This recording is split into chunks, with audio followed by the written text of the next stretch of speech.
Ahojte, v dnešnom krátkom videu vám ukážem, ako si jednoducho vymeniť pokazený voltmeter na profesionálnej elektrocentrále Promax 3500A s motorom Briggs & Stratton.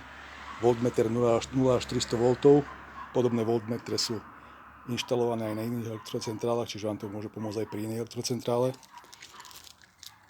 Budeme to meniť za originálny náhradný diel s týmto číslom 103 672 GS, datacode 2415, vyzerá to asi takto.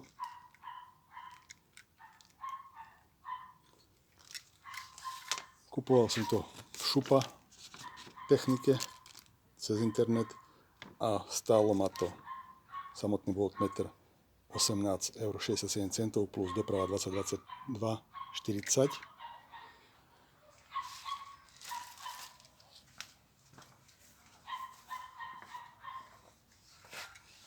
Ako môžete vidieť, skrutky, ktoré držia celý panel, som si už povolil.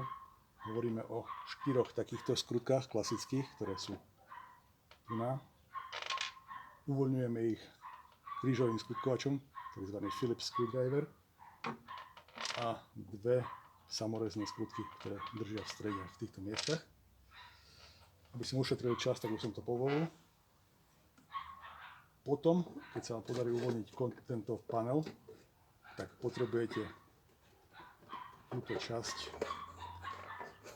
dostať takým štýlom, aby ste sa dostali vlastne k tomuto, pretože takým pomerne zvláštnym spôsobom je to ukotvené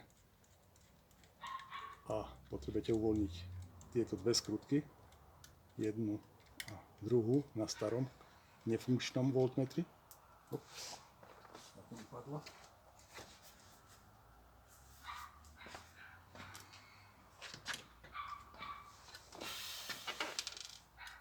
A funguje to tak, že voltmeter je tam nasunutý a tieto dva plastové držiaky to držia v rohoch tak, že prakticky tento plech drží tu na, takže to nevypadne. Čiže vy potrebujete uvoľniť tieto dve skrutky, aby sa vám podarilo dostať k samotnému voltmetru. Následne ho povyťahnete a sú tu dva káble, jeden červený, jeden čierny. Ten červený je hore, to si treba pamätať. Uvoľnite ho, je tam matica číslo 7, čiže uvoľnite týmto kľúčom.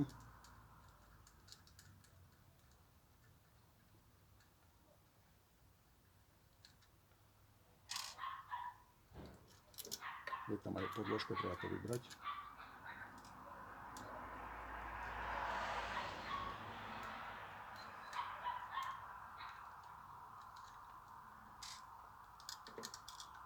A starý nefunkčný voltmeter máme vonku. A môžeme inštalovať nový. Čiže, ako som spomínal, červený kábel ide hore.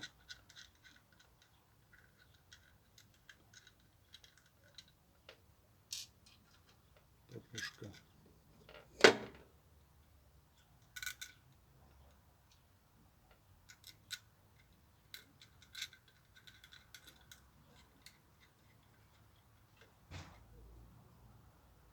Poriadne to utiahneme. Najprv rukou, potom kľúčom, aby bol dobrý kontakt.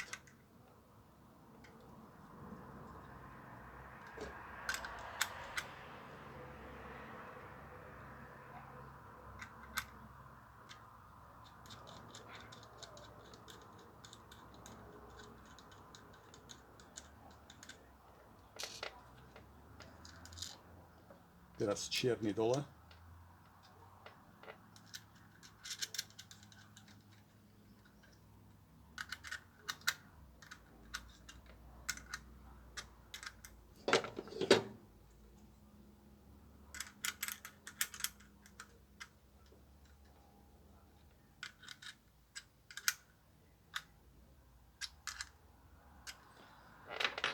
Čiže voltmeter máme poriadne ukotvený. Teraz ho ukotvíme ku panelu, tak ako som spomínal. Presunieme ho dovnútra dierou. A tu na tie kábly sú pomerne krátke, čiže je to trošku komplikovanejšie. Teraz to uchytíme týmito plastovými uchytmi.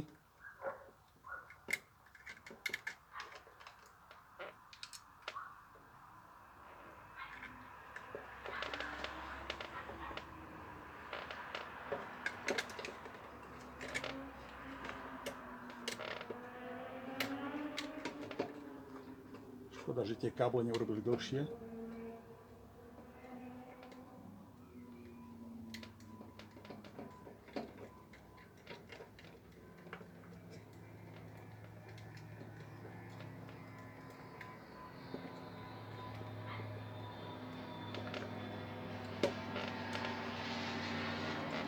Teraz ešte ten druhý, tam je horší prístup. Ale tak.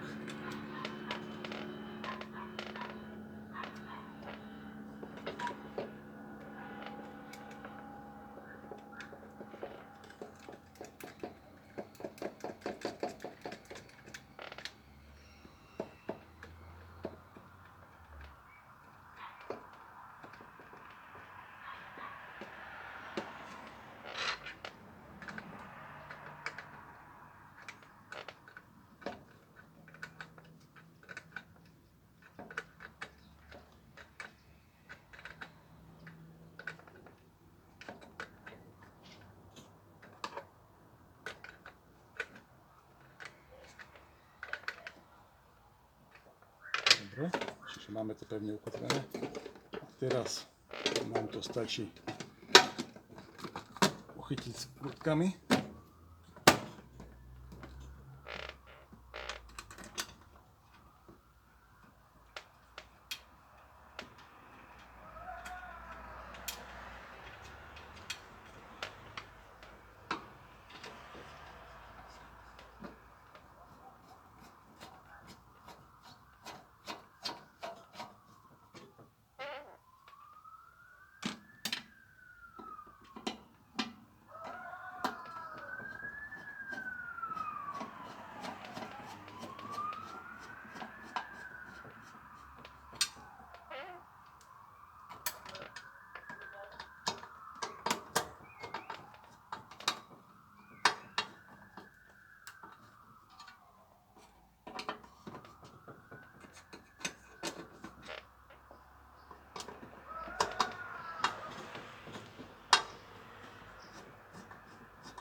Máme to ukotvené. Môžeme skúsiť ešte tie dve samorezné skutky.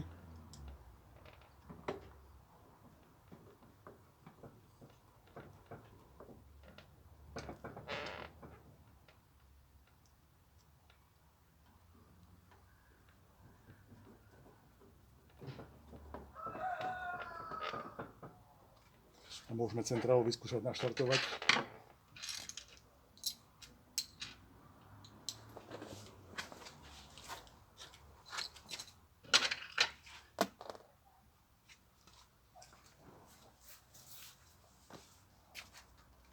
Čiže pustíme benzín.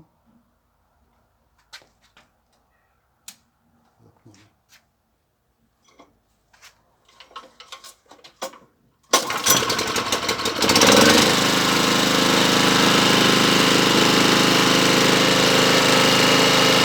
Vidíme, že voltmeter pekne ukazuje správnu hodnotu 230 V.